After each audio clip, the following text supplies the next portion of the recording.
Slides, ir separando as informações, o que fazer depois de organizar o seu conteúdo, né? Preparação durante a apresentação, o que fazer pós-apresentação e também, assim como o módulo passado, a gente vai falar de exercícios práticos.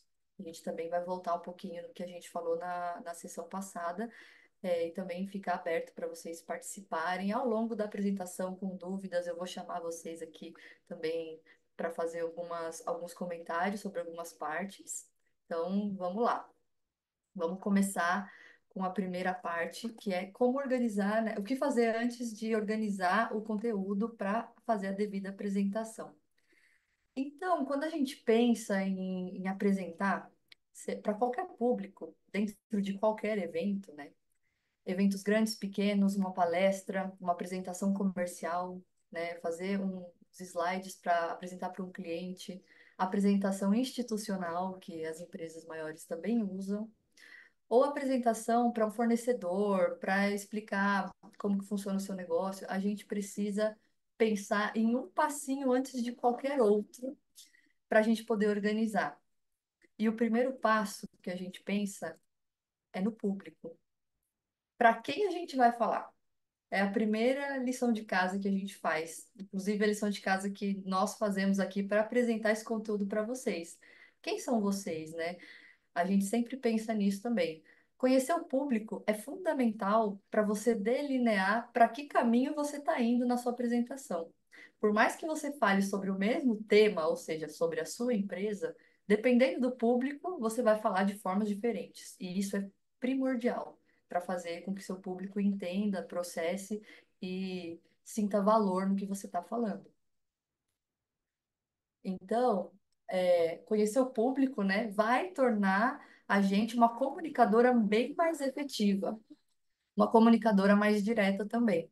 Diferentes públicos, eles requerem diferentes linguagens e conteúdos. Isso é importante a gente ter sempre em mente. Então, algumas dicas fundamentais. Checar as redes sociais dos participantes. Você vai dar uma palestra, vai fazer uma apresentação. Quem é aquela pessoa? Dentro das redes sociais, hoje a gente está num mundo onde praticamente quase todas as pessoas estão inseridas de alguma forma numa rede social, a gente consegue obter alguns dados, né? Aquela pessoa, ela mora onde, qual a faixa etária, para você adaptar um pouco a comunicação, onde ela trabalha, o que que ela faz, né? Qual que é a rotina da vida dela, algumas informações a gente consegue obter. Falando aqui do nosso meio empresarial, uma das coisas, né, que alguns dos setores que a gente tem aqui, de vocês participantes, devem usar bastante o LinkedIn, talvez, né? LinkedIn é uma rede social muito bacana para alguns, né, tipos de negócio, onde você consegue ter informações muito valiosas sobre o público que você vai conectar, né? E é até importante que a gente alimente a nossa rede social do LinkedIn para poder chamar esse público também. Para outros tipos de negócio aqui que estão participando com a gente, talvez as redes sociais que funcionem melhor sejam outras. Por exemplo, o Facebook ou o Instagram, onde vocês vão conhecer bem o seu público, né, o seu cliente, o seu fornecedor. Isso é importante. Então, imaginar o que a audiência sabe e o que a audiência não sabe sobre o que você vai falar, né? Focando, nos conteúdos novos para o seu público. É muito chato a gente vir aqui e ficar repetindo uma coisa que a pessoa já sabe, né? Às vezes isso acontece, mas não é o ideal. O ideal é que a gente traga sempre uma coisinha nova ou uma informaçãozinha um pouco diferente que faça aquela pessoa voltar da sua apresentação um pouquinho mais pensativa. Esse seria o ideal, né? Então, o próximo passo é confirmar, né, a situação dessa apresentação. Ainda falando sobre o público, pensando no público, qual vai ser o tipo de apresentação que a gente vai formular, né? Aqui a gente colocou quatro tipos de exemplos de apresentações, né? Informativa vai ser uma apresentação que o objetivo é informar o público. Eu estou trazendo uma informação que ele não sabe. Então, vamos falar sobre isso. Alguns setores aqui de ODS que poucas pessoas conhecem, aqui pode encaixar uma ótima apresentação para alguns clientes, talvez. Apresentar uma ODS que o cliente desconhece. Então, está criando o valor do zero, praticamente. Isso é legal. Ou uma apresentação demonstrativa, você quer demonstrar como o seu produto funciona, como o seu produto é diferente, né? Quer demonstrar mais na prática. É persuasiva, então você quer convencer alguém de alguma coisa. Geralmente as startups que fazem apresentação para investidores, né, têm um pouquinho de bastante persuasão, né, na hora de falar, na hora de expor o seu negócio, porque, obviamente, lá no final, um dos objetivos, além de informar, também é convencer, né, aquele investidor que o seu negócio é bacana, que a sua ideia é disruptiva, que você faz um bom negócio, que você tem capacidade de ampliar a sua empresa. Ou uma apresentação inspiradora, que aí a gente pode falar aqui das palestras, os famosos TED Talks, programas de televisão, que você vai apresentar seu negócio de uma forma a inspirar o público, que é um público geralmente bem diverso, né? Como que vai ser esse formato do que a gente vai apresentar? Vai ser online, presencial? Isso muda também, até o tipo de material que a gente usa. Vai ser em forma de palestra ou vai ser em forma de pitch mais curto, né? Apresentação mais curta. Geralmente, quando você está falando com um cliente, ele não tem muito tempo para você ficar falando 1 hora ali do seu negócio. Às vezes você tem 5 minutos, 15 minutos na fila de um supermercado, então você precisa adaptar a sua comunicação. Quantas pessoas vão participar dessa apresentação que você vai fazer? Também é importante, né, para ver a diversidade que tem no seu público, para você também adaptar. Vai ter perguntas e respostas? Geralmente, nesses eventos maiores, né, de empresas, quando é uma apresentação em cima de um palco, algumas delas têm perguntas e respostas. E eu já vi empreendedor sem saber o que responder quando pegou uma pergunta ali um pouquinho mais difícil. Também é importante se preparar para isso, ainda mais quando os público está te observando, né, dentro dessa apresentação. Quanto tempo você vai ter para falar? Isso é importante, respeitar o tempo. Algumas empresas participam de competições, onde as competições têm tempo para falar. E isso é, assim, critério até classificatório ou, né, desclassificatório dentro disso, né? Então, agora a gente entra um pouquinho em como a gente vai começar a organizar o nosso conteúdo para fazer essas apresentações. Então, definimos o público, definimos o tamanho da audiência, se vai ser online, presencial, a gente já sabe isso, então a gente parte para o próximo passo. Aí sim, começar a fazer. Então, qual que é a mensagem principal da sua apresentação? Aqui eu já dei alguns exemplos, né? Pode ser conseguir investimento, pode ser obter um cliente, fechar uma venda, né? Pode ser apresentação de uma competição, pode ser apresentação institucional para algum possível parceiro. Então, focar nessa mensagem. Aqui a gente começa com dois tipos de comunicação, né, que a gente pode ter com as pessoas que a gente interage no dia a dia. Isso aqui serve para tudo, tá? Não só para a parte empresarial, mas na vida também. Eu acho importante a gente falar disso. A primeira comunicação que a gente tem com uma pessoa, geralmente é a mais importante. Aquela história que falam que a primeira impressão é a que fica, geralmente costuma ir por aí. Essa afirmação costuma ser certa. Então, a primeira comunicação é a mais apropriada para apresentar legal, para fazer um bom pitch, uma boa apresentação, ainda mais para comunicações comerciais. Aqui a gente tem dois modelos, que são bem conhecidos lá fora, inclusive, que é o answer first, que é a resposta primeiro, e o diagnóstico primeiro. Vamos explorar aqui cada uma dessas opções. O resposta primeiro tem os benefícios de ser, geralmente, ele é mais eficiente, porque você obteve ali algumas perguntas, você responde direto o que a pessoa quer saber, você não dá voltas, você não explica além daquilo que a pessoa perguntou. Geralmente é mais eficiente. O plano de trabalho ou árvore lógica se traduzem em enredo de apresentação, então você vai apresentar, né, de uma forma muito lógica.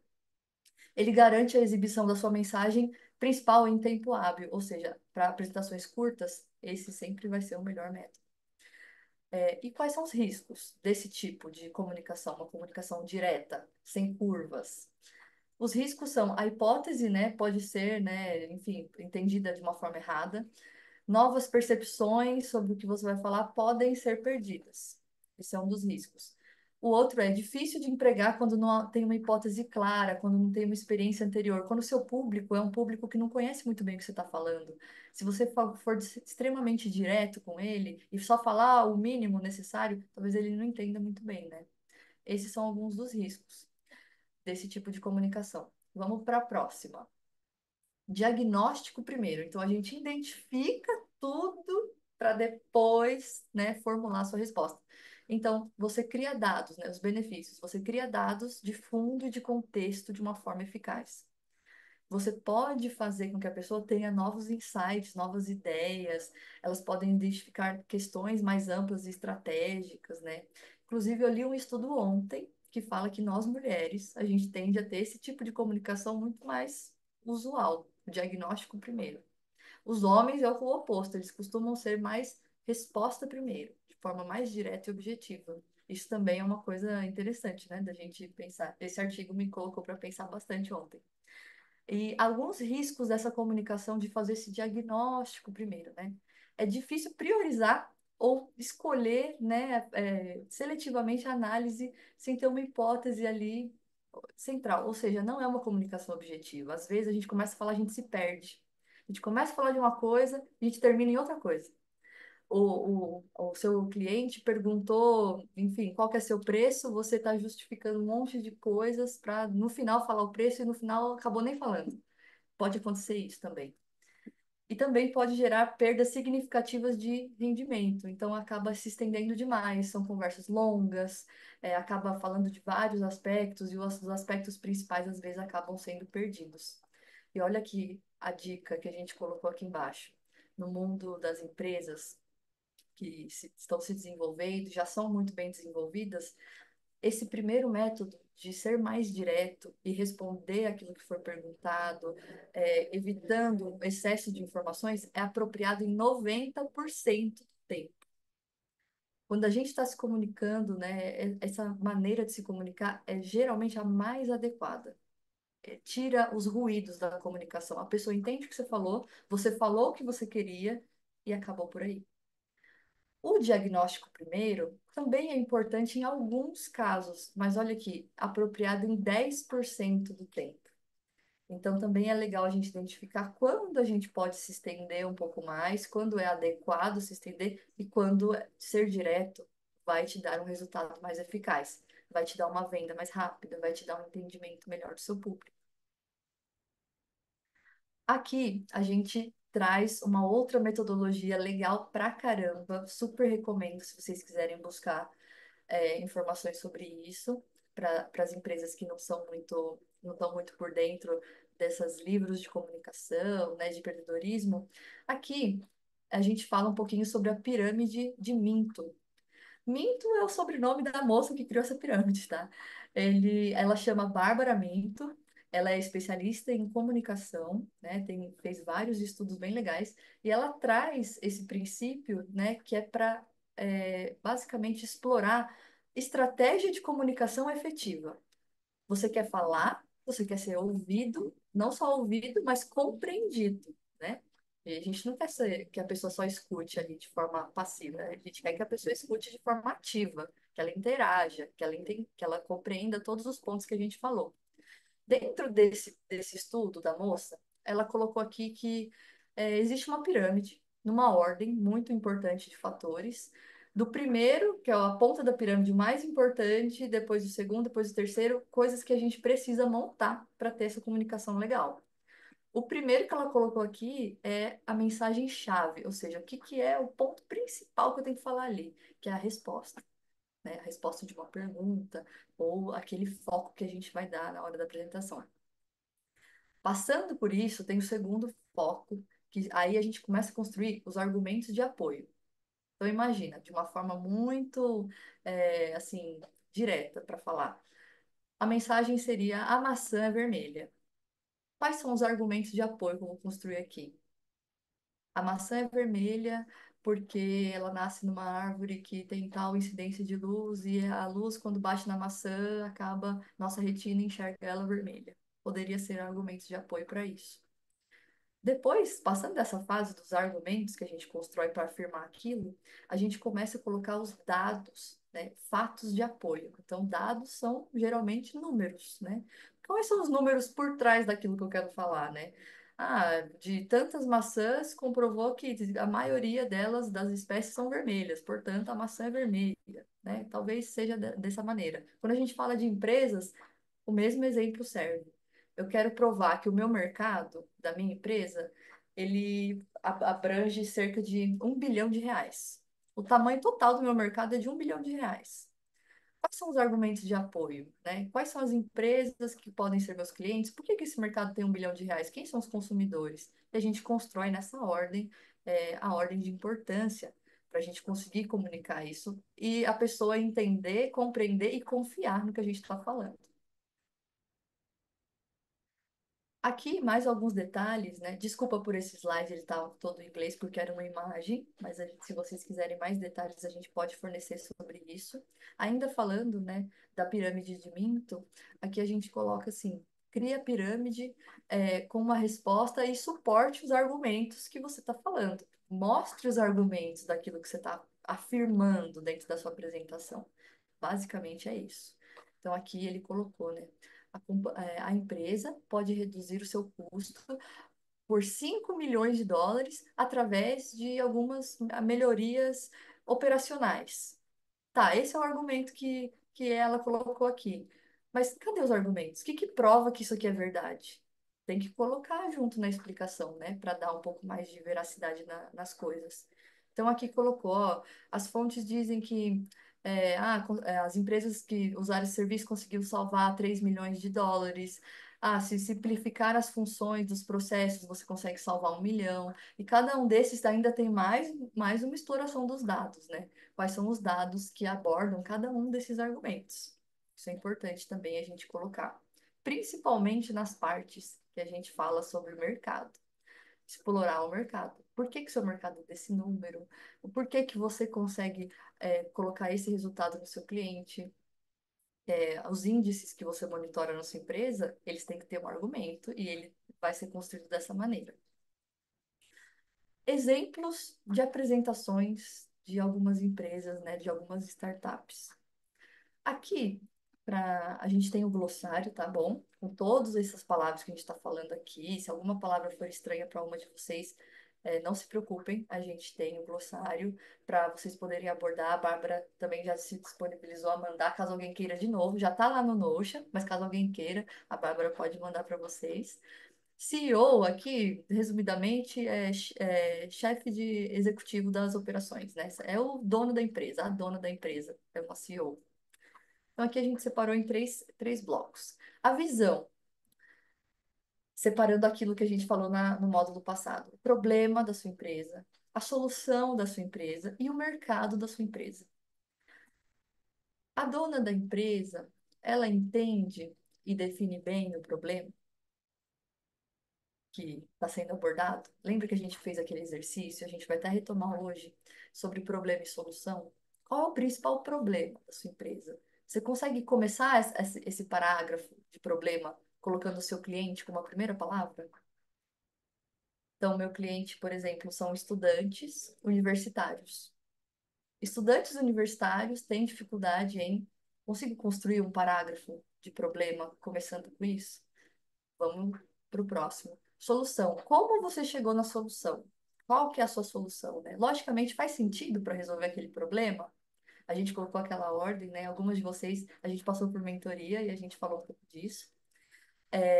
Sobre a ordem das perguntas que a gente colocou nos módulos passados. E é uma ordem que não é por acaso. É uma ordem para construir esse pensamento crítico, para a gente fazer etapa por etapa.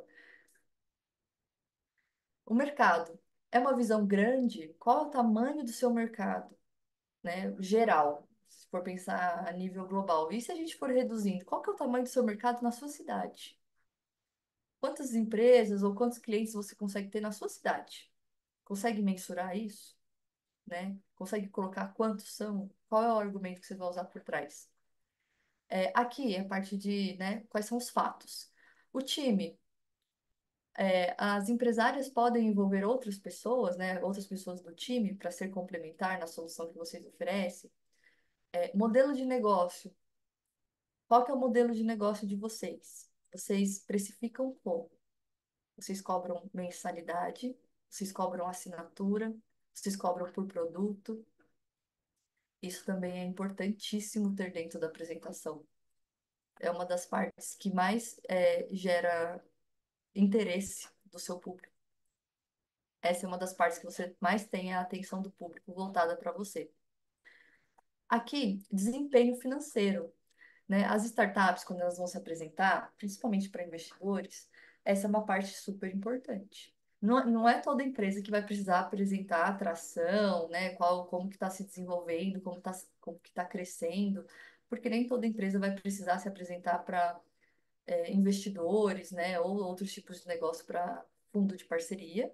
Mas aqui a gente quis usar esses exemplos para vocês entenderem o tamanho da dimensão que vocês podem ir na parte das apresentações. Tudo é possível aqui, a gente está tentando mostrar alguns caminhos. Essa parte do desempenho financeiro, para quem vai performar para investidor, né? Tração é importantíssimo. Como você vem crescendo mês a mês? Está crescendo mesmo? Como você vai organizar essa informação? Daqui a pouco a gente vai falar um pouquinho de gráfico, como organizar gráfico. São dicas muito boas. Aqui a gente colocou outro termo, né? Alienígena para algumas, que seria o bootstrap. Bootstrap nada mais é, gente, que andar nas próprias botas. É um termo que usam em inglês, né? Vem do inglês, que é muito engraçada a história, a origem dele. Ele vem lá da Segunda Guerra Mundial, quando, né, tinha as guerras, e um dos termos que falavam para um soldado, quando ele conseguia se lidar com os problemas que ele estava tendo na guerra sozinho, ele se levantava nas próprias botas. Então, basicamente, uma empresa que está se levantando nas próprias botas é uma empresa que começou com capital próprio. Nada mais, nada menos que isso. Começou com o próprio dinheiro do bolso. Tirou do próprio bolso para investir no próprio negócio. Não pegou dinheiro externo, não fez uma captação externa para começar a sua empresa. Isso aqui é uma coisa de ouro para vários investidores, né? E até para possíveis parceiros. Por quê? Isso mostra, em alguns casos, o tanto que você se dedicou à sua empresa desde o início. Você confiou tanto na sua ideia que você colocou capital próprio nela. Você colocou, já alocou recursos próprios dentro daquilo. Isso também é legal em alguns casos para apresentações. Aqui, na parte de estratégia, né? Estratégia de crescimento é importante também adicionar na apresentação. Como você planeja crescer? Em quanto tempo você pretende estar em quanto de receita, por exemplo, ou quanto de time. Hoje eu tenho 2 funcionários de vendas, eu quero ter 10 em 2025. Importantíssima essa informação. Aqui também entra nicho de entrada, né? Por onde você vai entrar? Eu vi que tem um buraquinho ali naquele mercado, né? Naquela área. Por exemplo, eu gostaria muito, trabalho com clínicas de atendimento, né? Clínicas de médicos. Gostaria muito de entrar em hospitais, e esse seria uma estratégia legal. Ótimo. E esse nicho de entrada é ótimo para colocar na sua apresentação também. Aqui, mais um termo, Unit Economics, que seria basicamente como você precifica, né? Qual que é o seu custo comparado com receita? Quanto que você precisa, né, performar ou quanto que você precisa vender para abater os seus custos de empresa, né? E aqui, quando a gente fala dos custos, a gente fala de todos, né? Toda empresa precisa pagar impostos, toda empresa precisa pagar funcionários, precisa às vezes pagar marketing ou produto, o custo, né, da produção. Também é importantíssimo isso daqui. Uma das coisas que a gente mais incentiva as empresárias a fazer é fazer certinho os cálculos dentro das planilhas para saber exatamente quanto que você está gastando, quanto que você precisaria para crescer um pouco mais e quais são as estratégias. Essa lição de casa também ajuda muito. Outras coisas também que são importantes colocar na apresentação. E a gente espera, tá, meninas, que vocês organizem uma forma bacana lá para dezembro, quando a gente for apresentar, com alguns desses fatores. Se puder colocar todos, melhor ainda, da empresa de vocês. Por isso que esse slide aqui é bem legal para vocês terem como referência. Aqui a gente fala de competência. Então, competência é diferencial. Por que você consegue fazer o que você faz, sendo diferente dos seus concorrentes? Existe dificuldade para um concorrente seu chegar e criar uma empresa igual à sua e começar a vender igual a você? Existe dificuldade para isso? Isso também é legal vocês analisarem. Plano de contratação. Vocês focam na venda? Vocês focam, né, em indicações? Como que vocês fazem, né, para poder contratar pessoal do time? Algumas startups que são tecnológicas precisam contratar desenvolvedores, por exemplo. Você precisa contratar quantas pessoas? Para quanto tempo? Essa continha também é legal. Agora, esses três últimos também são para empresas, para startups que buscam, em algum momento, investimento. Talvez nem para todas aqui essa informação vai servir, mas é importante saber também. Eu acho que esse conhecimento é válido, até porque existem muitas formas de financiamento que talvez para o seu negócio possa ser possível daqui a um tempo, vocês possam procurar formas de financiamento legais. Aqui são três informações chave para quem está buscando financiamento externo. Termo de investimento, ou seja, a tese, né, de investimento que vocês buscam, o que vocês estão procurando, né, para poder colocar dentro do seu negócio. Referência, né? Vocês têm referência? Alguém indicou vocês? Ou algum fundo específico tem referência para vocês, né? Algum investidor externo tem referência? Outra coisa interessante, colocar sempre, a gente chama de cap table, mas é o capital social. Você já tem investidores hoje na sua empresa? Quem são eles? Quantos são? Quanto de porcentagem cada um tem? Também isso é chave para quem busca financiamento. Para a pessoa que está investindo, buscar ter uma análise mais completa do seu negócio, sem os excessos de informação, com as informações transparentes. Uma saída potencial, o que que seria, né? Para algumas de vocês que já têm familiaridade com isso, a saída potencial dos investidores, claro que eles investem, dão um financiamento em busca de uma porcentagem da sua empresa. A porcentagem da sua empresa um dia vai ter que ser vendida por esse investidor, né? Ele vai precisar sair do seu negócio em algum momento. E é assim que os investidores, né, de venture capital, né, os investidores anjo de venture capital, conseguem performar. Você tem uma opção de compra? Existe alguma empresa maior que a sua que compraria você? Para os seus investidores conseguirem analisar opções de saída?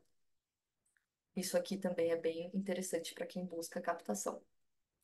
É claro que tem outros termos de captação, a gente também não exclui outras opções que vocês também podem analisar, como empréstimos, né, financiamentos externos. O Sebrae também tem programas públicos para isso, BDNS, BNDES tem programas para isso, outros tipos de financiamentos públicos. Tudo isso vai precisar de uma apresentação.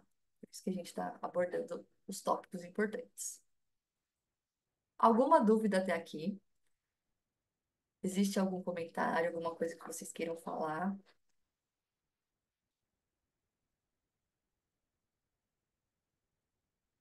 Não? Por enquanto tá tudo certo?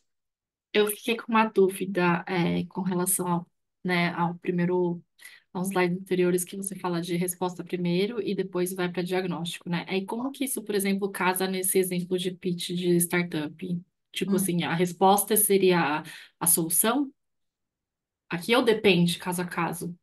Tipo, vamos supor nos nossos negócios que a gente apresentaria o material, eu imagino que a gente apresentaria mais ou menos nesse flow do CEO, desse slide de CEO, né? Assim, Uhum. tirando a parte de investimento e tal. Aí, assim, a resposta seria como se fosse a solução. Como chegou na solução, logicamente faz sentido. Essa parte ou depende caso a caso? Aqui a gente falou de uma forma um pouquinho mais geral, ou seja, se cada slide seu tem um objetivo, por exemplo, esse slide é para falar de solução, do que você faz, sua solução. O que seria a resposta primeiro aqui nesse slide? Ah, tá. Seria você Entendi. falando da solução de uma forma objetiva. A solução Tá, é essa. Partindo para o entendi. próximo slide, é mercado. Então, seria você ser extremamente objetiva e tirar os excessos, os ruídos de excesso que eu comentei, sabe? Por Tá, exemplo, entendi. É mais uma coloca muitas lógica, assim, não. informações. Isso, Tá, exatamente. entendi. Exatamente. Obrigada. E com certeza aqui, ó, 90% do tempo, a resposta primeira é mais apropriada. Então, eu sugiro que vocês sigam por esse caminho na apresentação também. Sara, pode falar. Tá. Oi, oi, obrigada. Vocês me ouvem bem? Sim. Ótimo. Geralmente em pitch, por exemplo, óbvio, depende daquele quesito até que você falou sobre entender o seu público. Eu mesclo um pouco os dados que a gente já tem, que a gente coletou, com uma pegada que eu posso chamar de mais emocional ou de mais storytelling. É, E com esse framework do resposta primeiro ou depois, digamos assim, acha que fica confuso? Como é que é a sua opinião sobre isso? Ou como dá para trazer esse balanço nesses casos de aplicação? Uhum. Eu acho que a gente começa passo a passo. Você está perguntando, acho que de dezembro, da apresentação, né? Para nós. De uma forma até geral, para além de desenho. Ótimo. Então, eu acho que, de uma forma mais geral, a gente preza sempre pelo tempo que a gente tem de apresentação. O tempo de apresentação, se ele for menor, você vai ter que responder sobre a mesma coisa, que é sobre o seu negócio. Se ele for maior, ele continua sendo sobre o mesmo objetivo, que é apresentar o seu negócio. Mas é que quando a gente fala de apresentações mais curtas, elas obrigatoriamente elas têm que se tornar um pouquinho mais objetivas. E eu entendo que isso gera um pouco de receio, né? Porque a gente pensa, pô, será que a pessoa que está me ouvindo vai compreender a fundo o que que eu faço? Será que ela vai ter essa percepção de gerar valor do que eu realmente estou fazendo? E a gente pode dar certeza para vocês que quando as respostas são bem respondidas, o valor ele se gera nesse momento. A resposta foi clara, super compreendi, o seu negócio já está claro, claríssimo. A clareza ela traz esse ponto. Você falou de preocupação de ficar confuso. A gente costuma dizer que quando a gente faz o diagnóstico primeiro, as apresentações são mais confusas. Que nem a gente colocou aqui, que no risco, né, pode gerar perdas significativas de rendimento. Então, dispersa muito, sai do foco. Existe um problema, portanto, existe uma solução para esse problema. Aí vai do nosso exercício, da gente começar a excluir os ruídos, né? Tudo que é excesso que cabem em outros slides, ou talvez numa outra apresentação, ou num apêndice. Existe essa opção também, tá? Colocar um apêndice na sua apresentação, caso seja algo que você acha super, super, super importante. Só se tiver esse grau de urgência. Aí você coloca também um apêndice para poder montar, tá bom? Maravilha, adorei. Obrigada, Sara. Então vamos lá. Agora a gente entra no como de fato começar a criar esses slides, né? A apresentação, ela tem que ser fácil de entender. E por que que a gente diz isso? Muitas vezes na correria do dia a dia, você não vai estar lá de corpo e alma para apresentar aquilo, né? A gente também precisa pensar no tipo de apresentação que a gente consegue mandar por um e-mail, num PDF, e a pessoa entender aquilo, sem você, sem sua participação. Isso também é importante. Por isso que na hora que a gente escolhe os dados que a gente vai colocar, a gente tem que ser muito cautelosa e muito objetiva. Por quê? A pessoa que vai ler aquilo, ela tem que entender com a leitura ou com a observação. Quando a gente tem a gente falando, apresentando os slides, a gente até consegue incluir modo de falar, gestos, né, tom de voz. Então até fica um pouco mais fácil de compreender. Então imagina para quem só está lendo, é mais difícil. Por isso que a gente sempre orienta pouco texto para não ficar extenso demais. As pessoas costumam não prestar atenção quando os slides são longos, textos, muitas palavras. As pessoas não leem até o final. Outra forma que a gente coloca, a gente sugere, é simples de seguir, com aquela ordem cronológica dos acontecimentos. Não adianta falar uma coisa, tipo, começar a explicar sobre o seu negócio lá na frente, modelo de negócio, depois lá no meio começar a explicar a história por trás, começa a se perder, sai da ordem cronológica. E também outro conselho são poucas páginas. As pessoas também costumam, infelizmente, né, não ler calhamaços de apresentações institucionais, até livros, coisas mais complexas. As pessoas não têm tempo hábil para fazer uma leitura extensa. E o cérebro também, ele tem um limite, de capacidade de captação de atenção. Então, a gente usa tudo isso para fazer você ser ouvida e entendida de uma forma rápida. Poucos textos, simples de seguir, poucas páginas. Até quando a gente fala na parte de simples de seguir, a gente entra também, além da ordem cronológica que eu falei ali embaixo, a gente também entra vocabulário simples, palavras muito rebuscadas, principalmente nós, né? Eu me incluo nessa. que também estou terminando meu mestrado, a gente acaba usando muitas palavras difíceis, palavras complexas. Não há necessidade disso. Existem palavras sinônimos mais simples, de fácil entendimento e que a maior parte do público consegue captar de uma forma bem rápida. Então, vocabulário simples, destacar os pontos principais, né, de tudo, e destacando, a gente vai explicar depois até no detalhe sobre negrito, tamanho de fonte, a gente pode dar dicas aqui também. Destacar os pontos principais, a gente vai falar, seja com cor, usando negrito, tamanho de fonte e ordem cronológica que eu comentei. As prioridades que a gente vai usar na apresentação. Obviamente que a prioridade que a gente vai ter é o conteúdo. O conteúdo, o que está escrito ali dentro, o que você vai mostrar, né, o que você vai falar, é o número um de grau de importância. Até mais importante do que o visual. A gente coloca o visual em segundo plano porque a gente acaba tendo dificuldade de montar o conteúdo primeiro. A gente até colocou o visual como segundo para explicar um pouquinho para vocês que o conteúdo estando 100% bem, aí conseguimos pensar no visual. Porque já existem, né? A gente já viu muita apresentação e até que nesses grandes eventos, até na televisão, apresentações onde o conteúdo é muito pobre, com poucas informações de entendimento e o visual é lindo, maravilhoso, escandaloso, coisa mais prende a atenção, mas o conteúdo falha na hora do entendimento.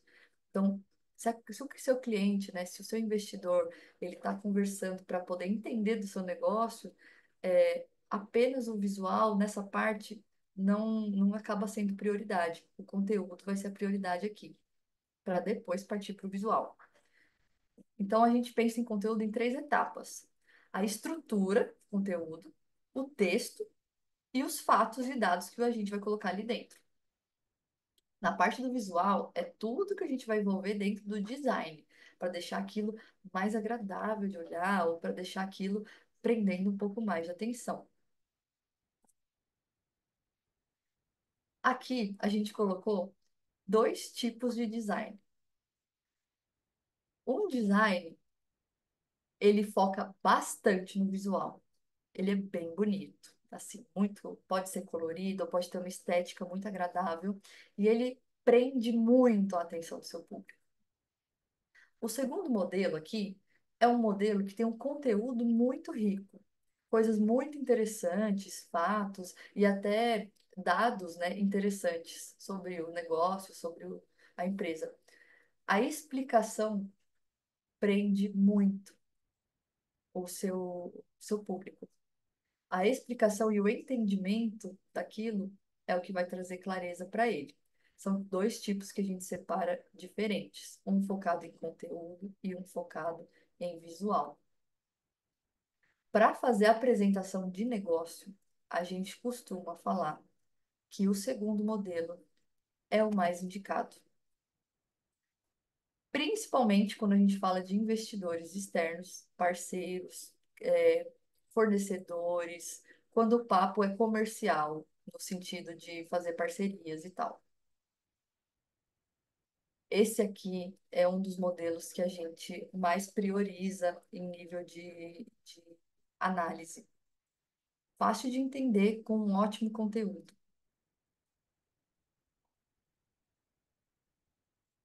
A regra de design de apresentação explicativa dentro das empresas. Essa metodologia não fomos a gente que criar, não foi a gente que criou, tá? Essa metodologia existe dentro do mundo corporativo, das grandes empresas de consultoria. Eles geralmente recomendam esses tipos de fonte, tamanho e cor. E como eles indicam? Fonte da sua apresentação, a gente recomenda um tipo de fonte. Um tipo de fonte com várias variações. Claro, tem que ter algum tipo de variação até para dar destaque ou não. A gente recomenda aqui tamanho de texto de 3 a 5 tipos. Então, dentro de uma mesma fonte, a gente consegue colocar ela tamanho 10, um pouquinho menor, tamanho 15, tamanho 30, um exemplo. para colocar ordem de importância, para dar destaque a alguma coisa. E cor, a gente recomenda também, no máximo, 3 cores. Claro, exceção de fotos, né? A gente está falando aqui da parte de texto. Há uma regrinha de design da apresentação explicativa. A gente coloca aqui, menor variedade facilita a organização. Sara, pode falar. Nada, é só uma ideia que eu tive. Eu não sei se a gente vai ter, digamos assim, cronograma, mas eu sou designer. E aí, se o pessoal animar, a gente pode falar isso no WhatsApp também. Se vocês quiserem marcar um workshop de design e acessibilidade em apresentação, eu fico aí à disposição. Nossa, muito legal, adorei. A gente pode falar disso sim, vamos ver o que que a gente consegue fazer. Acho que isso pode gerar bastante insights novos, né, para todas nós. Legal. Certo? Até aqui algum tipo de dúvida? Tranquilo?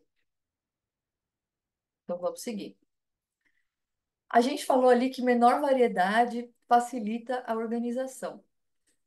Parece ser uma coisa extremamente simplista, né? Parece que a gente está reduzindo alguns potenciais importantes dentro do negócio, dentro da apresentação, mas a gente garante que, sendo um pouquinho mais objetivo, a gente tem um resultado bem melhor.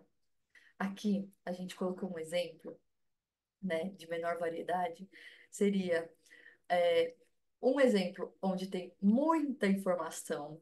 Aqui tem uma camisa, um suéter laranja, com uma calça jeans, com um terno verde, com um cachecol amarelo, muita informação. Dentro de um slide, a gente consegue imaginar o que seria um slide cheio de informação, com vários tipos de fonte, uma grande, uma pequena, uma transpassando a outra. A gente mal consegue ler o que está escrito ali, nem consegue identificar qual que é a mensagem principal daquele slide específico. Parece que tá tudo, virou um brainstorming ali. Esse seria um dos exemplos. A gente colocou como um bom exemplo camiseta branca, calça jeans. Um básico, mas um básico muito bem feito. Um básico com foco, com área de identificação da prioridade daquele slide, daquela, né, colocação. Outras regrinhas de design para explicação, para apresentação explicativa. A gente falou que a gente recomenda usar uma fonte dentro da apresentação toda, incluindo títulos, subtítulos, texto. Aqui a gente deu um exemplo, né? A fonte, um exemplo, Arial, que é uma fonte sem serifa. Serifa é aqueles risquinhos que tem no final da letra, né? Que é um tipo de fonte que as pessoas leem mais rápido. Também existem estudos sobre isso. Aqui, destacado, a gente usa negrito para destacar e o normal para colocar um texto um pouquinho mais corrido, pontos, né, de elencação, número um, número dois, alguma coisa assim. E aqui, alguns tamanhos de fonte também, para exemplificar coisas diferentes. Se a gente quer dar foco para uma coisa específica, a gente coloca ele grande. Se a gente não quer dar tanto foco assim, coloca menor. 40, 36, 28, 20 e olha 16 o tamanho, pequenininho. Se tem um tamaninho pequenininho desse numa apresentação, a gente já pode imaginar o que seria dentro de uma apresentação. Por exemplo, uma fonte de uma imagem, embaixo da imagem aparece a fonte bem pequenininho, assim, ou um asterisco, né? Tipo, alguma observação um pouquinho menor, serve para uma fonte pequenininha. Aqui também tem as cores, né? Então, aqui a gente deu como exemplo vermelho, preto e cinza. Coisas que a gente quer dar super, super destaque, a gente coloca em vermelho. Coisas que a gente quer deixar ok, coloca em preto. E talvez, né, uma setinha ou outra ali em cinza. 3 cores. E a importância também, a alta para baixa, como eu falei. A gente quer dar mais importância para uma palavra, para uma frase, a gente coloca em caixa alta, ou caixa alta, né? Ou maior, em 40 pontos, né? 40 o tamanho. E outra cor que tem mais destaque, vermelho, por exemplo. Então, aqui, essa palavra alta tem mais importância na apresentação do que esta palavrinha aqui, que é a baixa.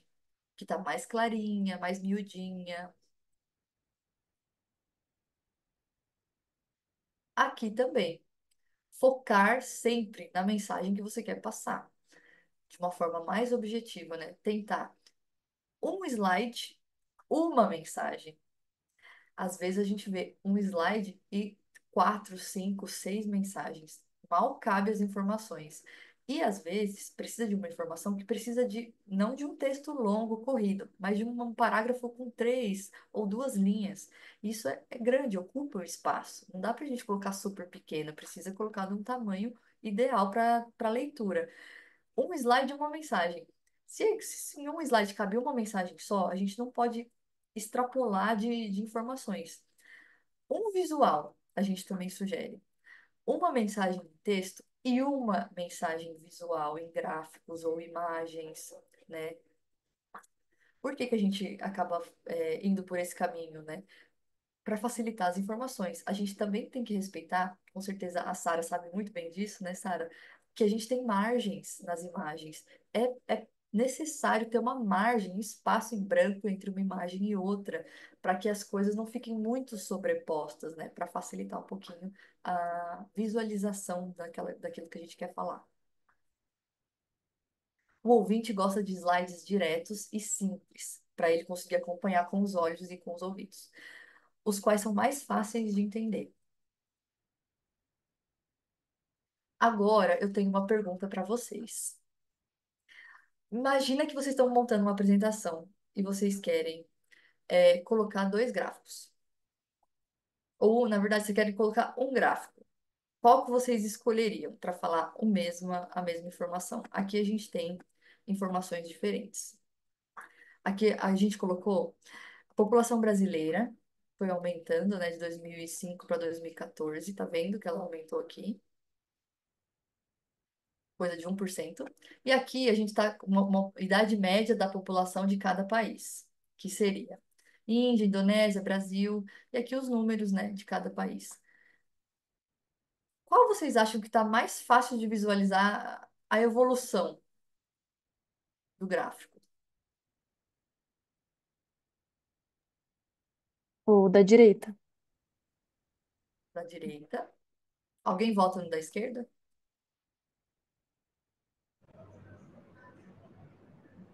Não? Da direita na Ah, frente. Qual direita? Peraí, Nina, qual você falou? Esse A daqui. Idade Média.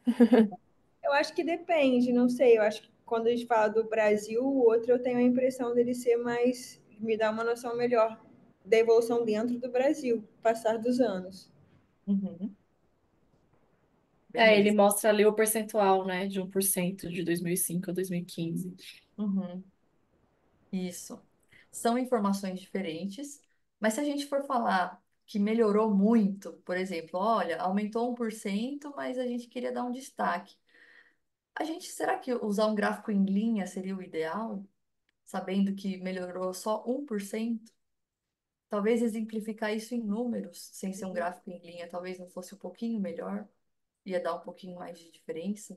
Pode falar, Ana. Então, eu acho que é esse primeiro gráfico da população brasileira, né?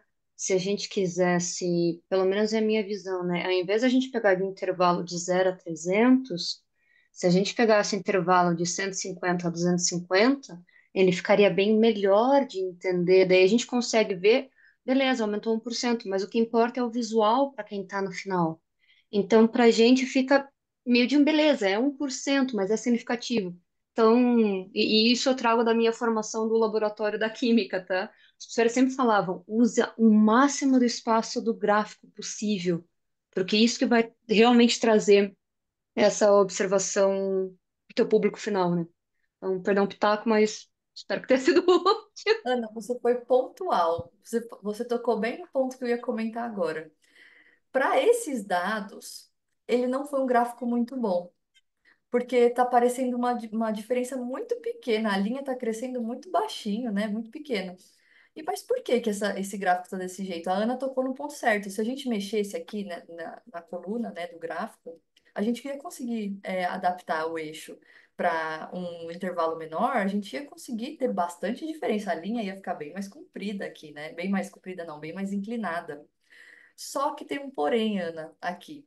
A gente recomenda muito que todos os gráficos, todos que a gente for mostrar, comecem com zero.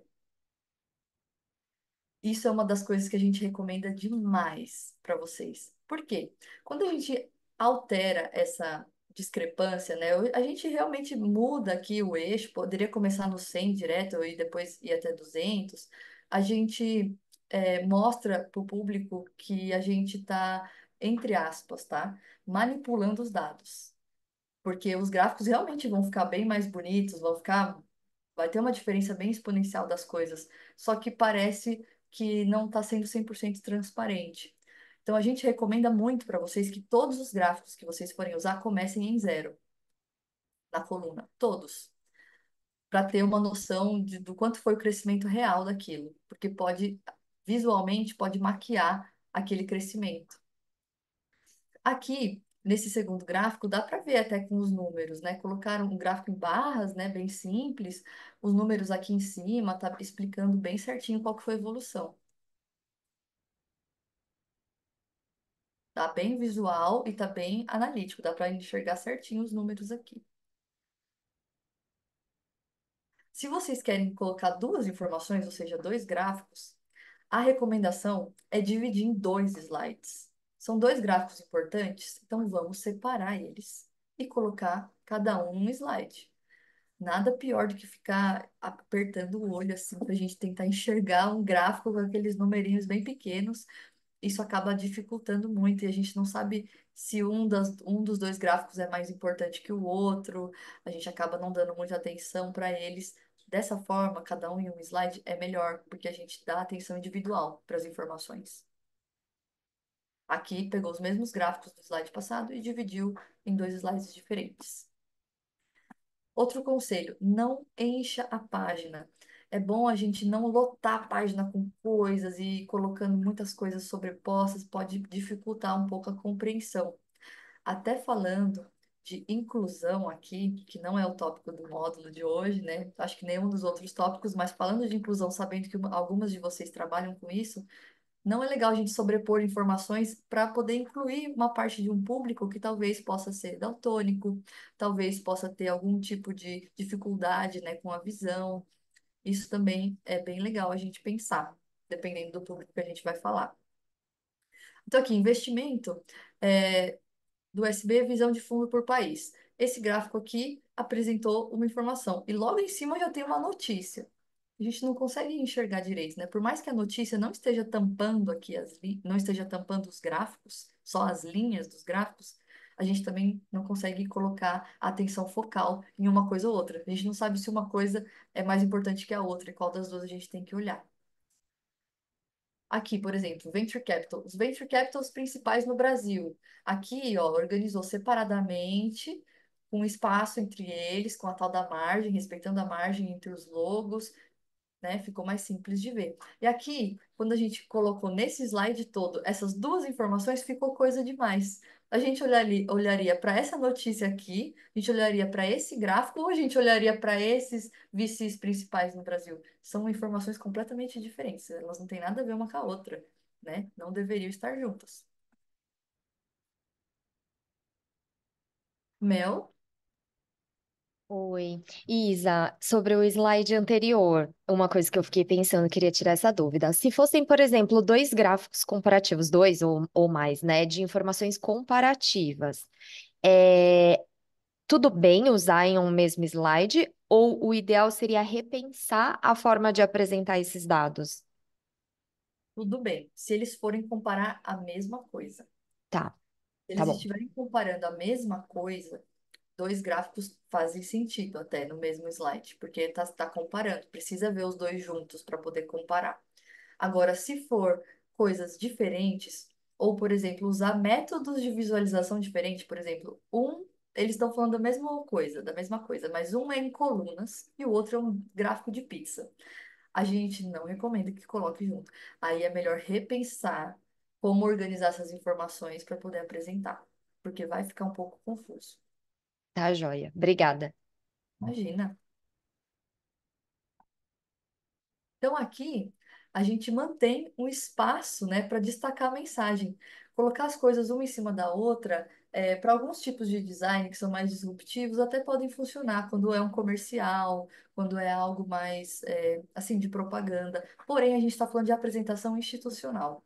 Já muda muito as coisas. A gente, precisa colocar margem entre as informações para facilitar a compreensão. Então, aqui ele já tirou a notícia de cima do gráfico, já separou, como eles estão falando da mesma coisa, estão no mesmo slide, e separou para um outro slide aquela informação dos principais VCs do Brasil. Já separou as coisas, já deixou bem mais claro.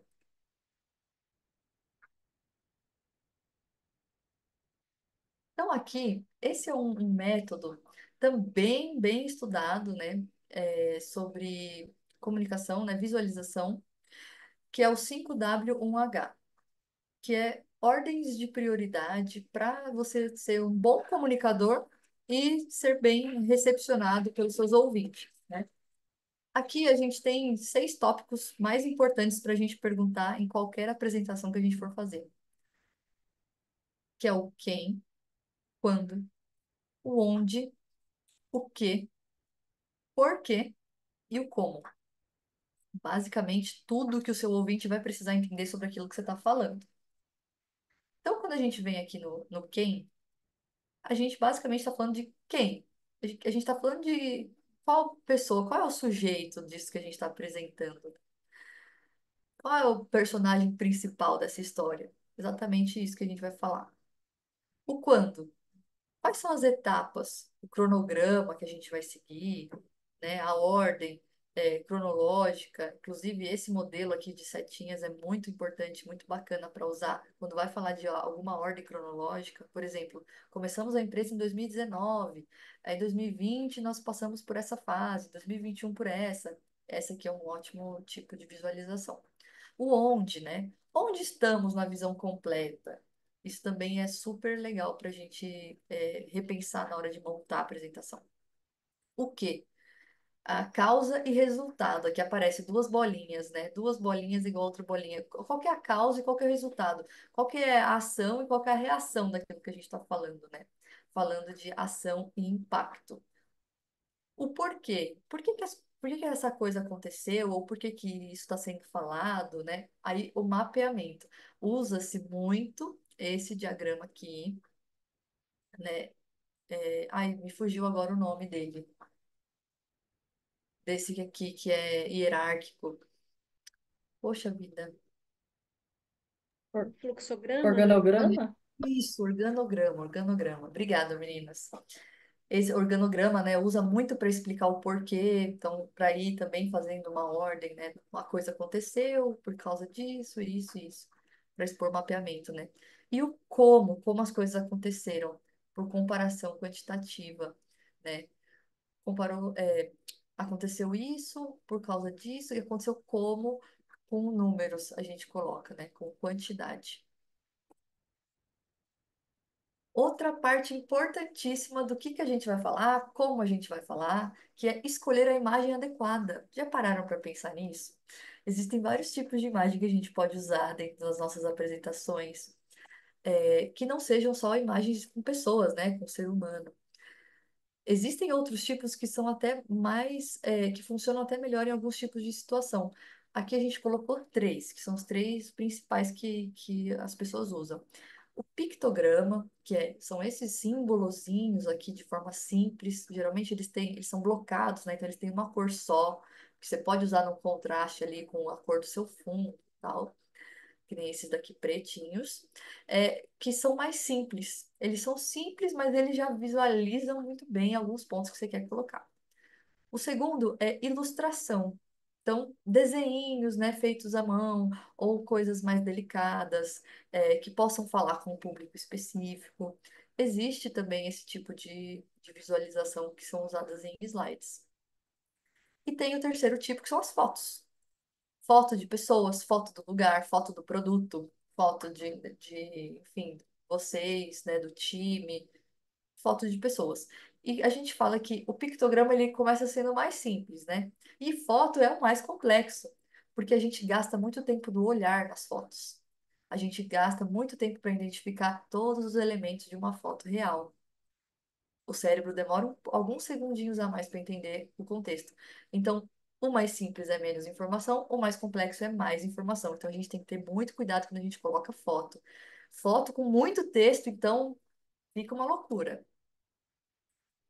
Então, aqui a gente vem para a parte de, né, da gente montar a mensagem principal do que a gente vai falar. Isso aqui a gente pode aplicar até para cada slide, tá? Cada slide tem uma mensagem principal e a gente segue nessa ordem. Então, a gente entra em título de gráfico, o gráfico ou a tabela ou a imagem que a gente quer mostrar ali embaixo. Observação e fonte. E só. Sem texto, sem coluna adicional ali, com alguma explicação. Tentar usar essas explicações adicionais na própria fala, se você conseguir, né? Evitando colocar no slide, usar ele como uma parte mais visual daquilo que você quer representar. Então, bem simples, é o título, o gráfico, a imagem, a observação, que pode ser algum detalhe, né, sobre o gráfico ou a imagem, e a fonte, de onde você pegou aquilo, se são dados seus, dados usados por alguém. Aqui, então, escolher sempre os gráficos adequados com o tipo de números que vocês querem mostrar. Essa dica é valiosíssima e a gente vê também, até no mundo das startups, muita gente utilizando de uma forma um pouco errada cada tipo de gráfico, né? Então a gente costuma indicar, na dúvida, o melhor de todos, se você conseguir encaixar suas informações nele, é o gráfico em barra. Com ele não tem erro, a visualização é muito simples, é fácil entender, a compreensão é muito rápida. O gráfico em barra, ele representa muito bem o que a gente quer falar, na maioria dos casos, não em todos, mas na maioria. Então, ele consegue representar valor absoluto, ótimo, né? Proporção ótima, e o índice, né, dele é um pouquinho médio. Às vezes, para algumas informações mais complexas, ele não seja tão abrangente. Seguido, né, a gente fala também do gráfico de linha. O gráfico de linha, ele é bom para mostrar valor absoluto, mas ele é ruim para mostrar proporção, como a gente viu naquele poucos slides atrás, né? Mostrar proporção, ele não é uma indicação boa, mesmo. Vai ficar um pouco atrapalhado, a gente não vai conseguir enxergar a diferença. Mas para mostrar índice, ele também é ótimo. Aí vem o gráfico de dispersão, que são aqueles pontinhos, né? Ele é muito bom para mostrar valor absoluto. Ele funciona bem. Porém, ele não é tão ideal, né? Ele é médio para mostrar proporção e para mostrar índices. Então, ele às vezes costuma confundir, principalmente se os pontinhos ficarem muito juntos. Se a gente estiver falando de um público, né, que tem de um resultado que tem pouca diferença entre eles. Os pontinhos vão ficar agrupados, vai ser difícil de visualizar. E um outro que é bem utilizado, mas não é muito visual, é a tabela, que é valor absoluto médio, proporção média e índice médio. Você consegue exemplificar bem alguns dados, mas não é tão visual assim, certo? Alguma dúvida por aqui? Até agora? Não? Então vamos continuar. Aqui a gente pega um pouquinho de por que que a gente evita gráfico de pizza. Vocês viram que no slide anterior a gente nem colocou gráfico de pizza lá, né?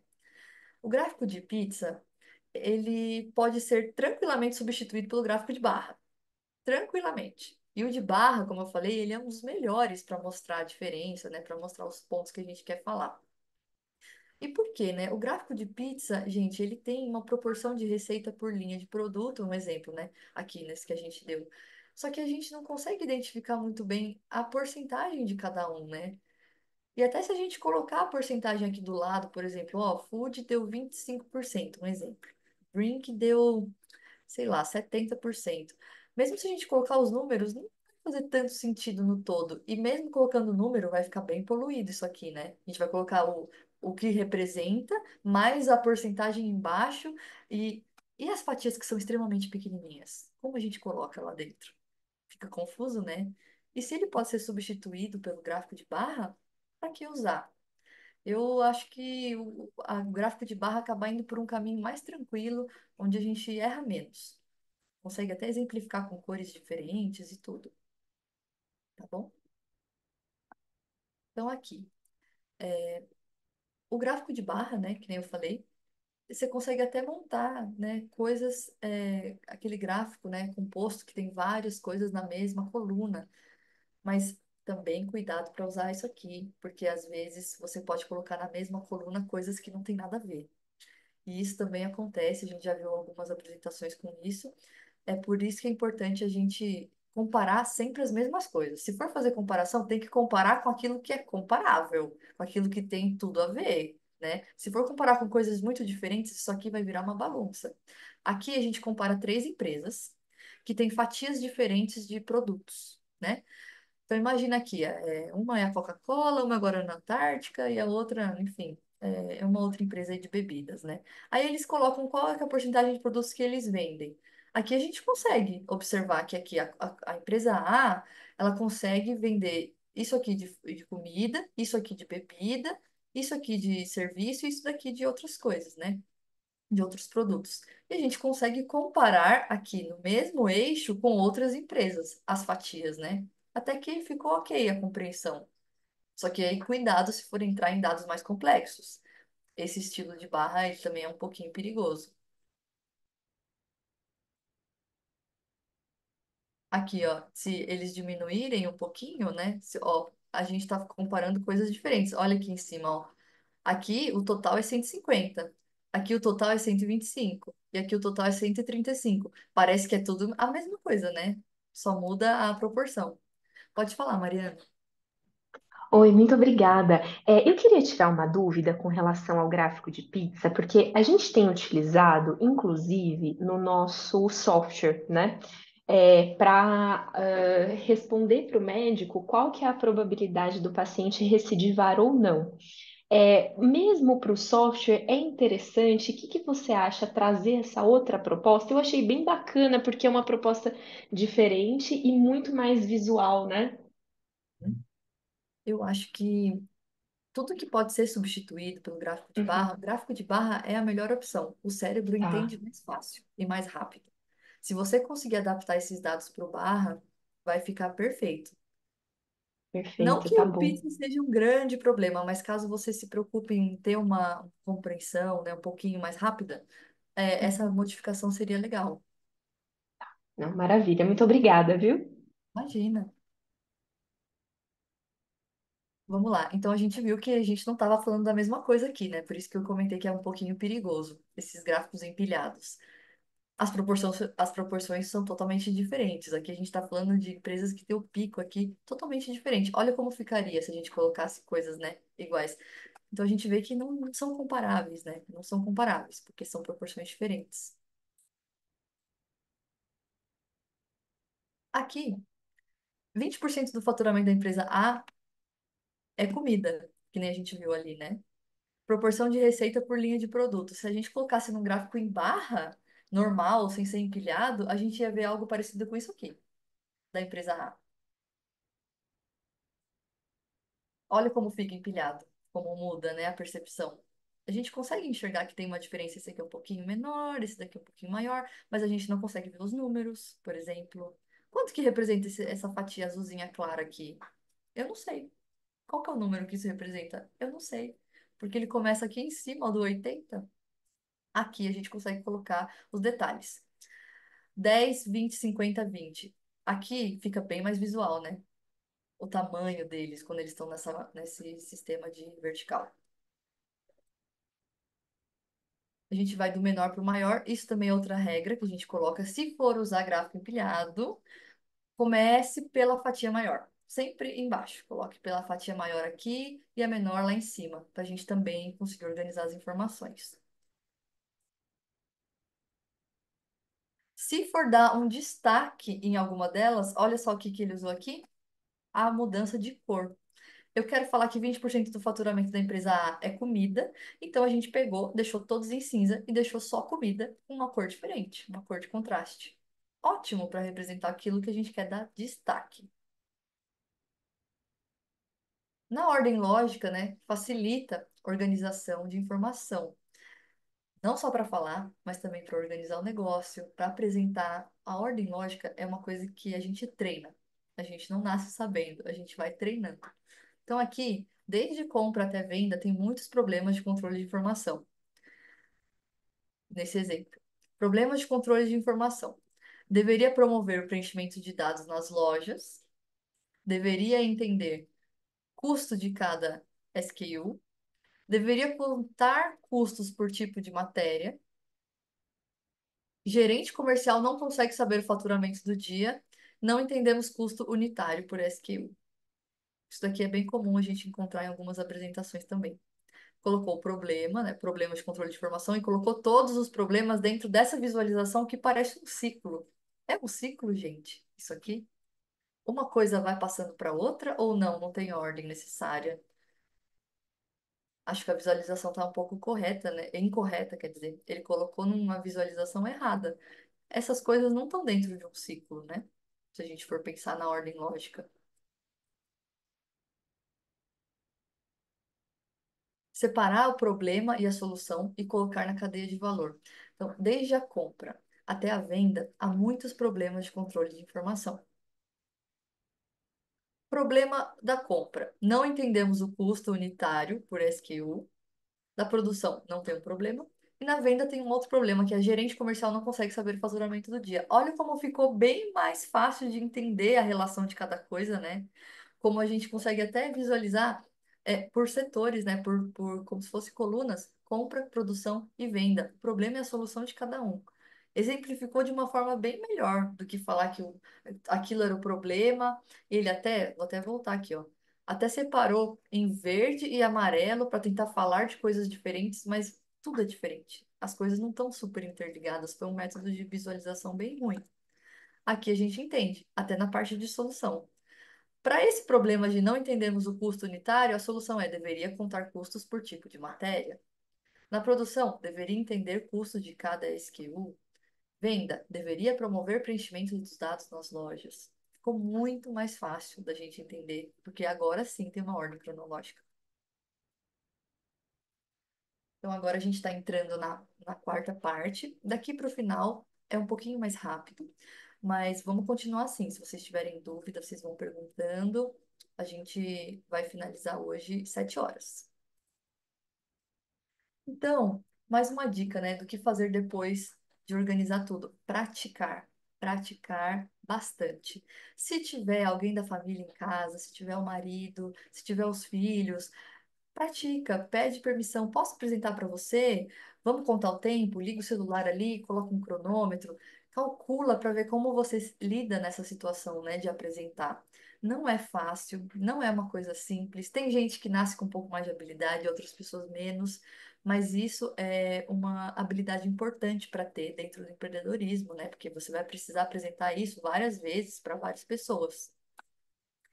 Medir o tempo, né? Que eu falei que é importante pegar o celular, colocar um cronômetro. Para vocês terem noção, gente, eu tô com o meu cronômetro aqui, ó, para eu contar a minha fala para vocês, para eu não passar do nosso tempo hoje. Tô contando o tempo, tô olhando aqui para aproveitar o tempo de vocês, para a gente, né, fazer tudo certinho dentro da nossa agenda. Então, isso também é importante. A gente não subestimar, né, o tempo e a nossa habilidade para falar ou não falar algo, porque algumas coisas escapam do nosso controle. Então a gente precisa saber como que a gente vai dar a volta por cima. Gravar o vídeo, né? Gravar um vídeo, se você sentar na frente do computador e começar a falar, não tiver ninguém para te escutar, também é uma opção. Sentar na frente do celular, gravar um vídeo. Hoje, nessa era aí de redes sociais, né? Tem tanta gente pegando o celular e gravando tudo. Por que que a gente não pode fazer isso para o nosso negócio, né? Gravar só para nós, para ver como que fica, se a gente está com uma boa dicção, se a gente fala num tempo adequado, ou fala rápido demais, ou fala devagar demais. Então, a gente vai contando isso daí.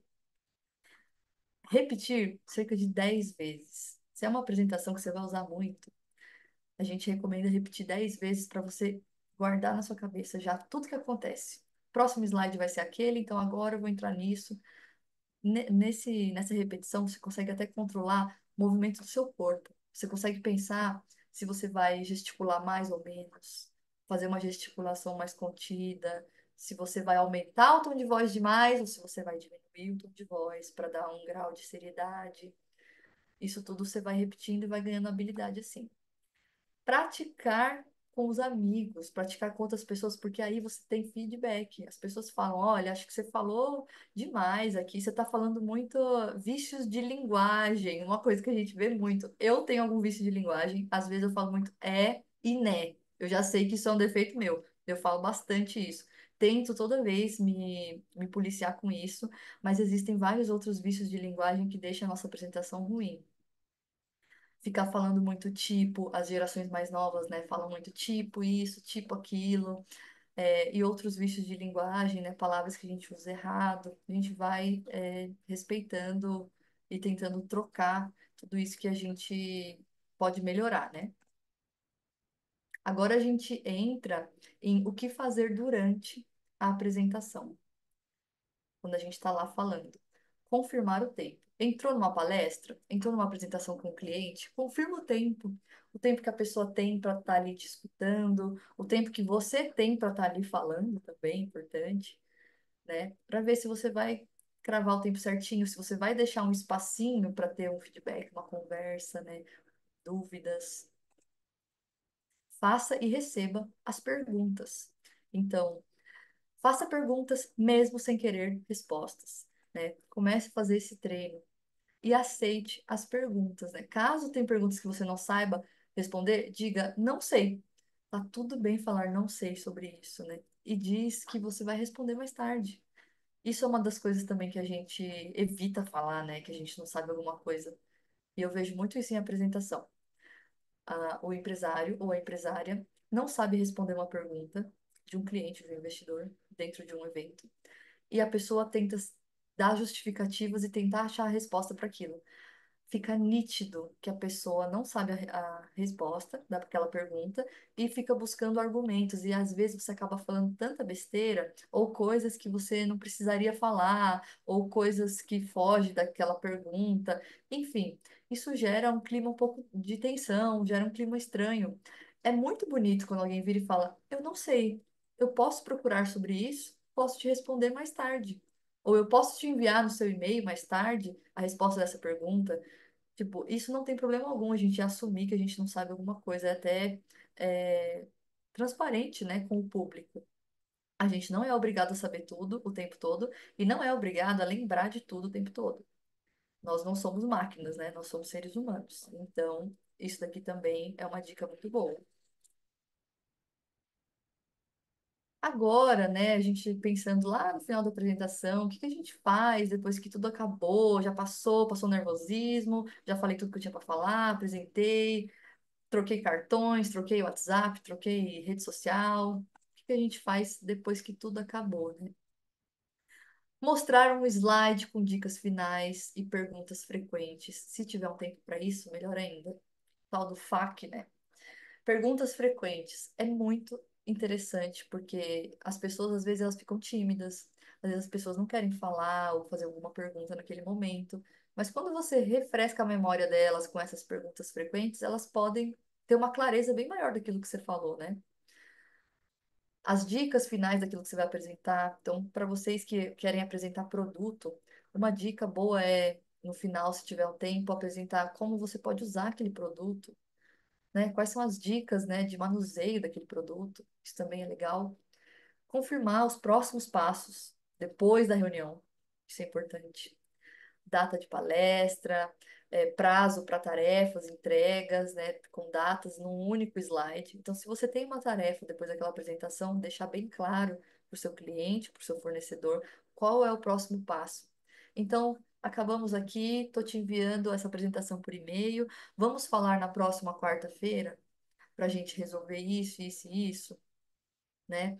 Quais são os próximos passos? Você precisa me indicar alguma pessoa para eu falar? Quem é a pessoa que vai tomar as decisões para eu conseguir uma conversa? Quem é a pessoa responsável por isso? É um investidor? Então, quais são os próximos passos para fazer o investimento? Vocês precisam de mais alguma informação? Eu preciso enviar alguma documentação? Tudo isso também é importante. Para aí o negócio vai andando, né? Porque o objetivo não é só apresentar, é a gente ver o que vai vir depois da apresentação. Também é legal receber o feedback na hora. Se vocês puderem ter essa oportunidade, perguntem. Você acha que eu me saí bem na apresentação? Fui bem compreendida? Entendeu bem o que eu falei? né? Passamos por essa fase de compreensão, tal, é muito importante. Aceitar o feedback também. Tem gente que fala, nossa, você falou demais, eu achei que a apresentação ia ser mais curta. Tem gente que pode falar, nossa, eu achei que você falou muito rápido, teve algumas partes que você falou que eu não entendi direito, que você comunicou, né, e tal. Enfim, feedback é muito bem-vindo para a gente sempre estar melhorando o que a gente está fazendo, né?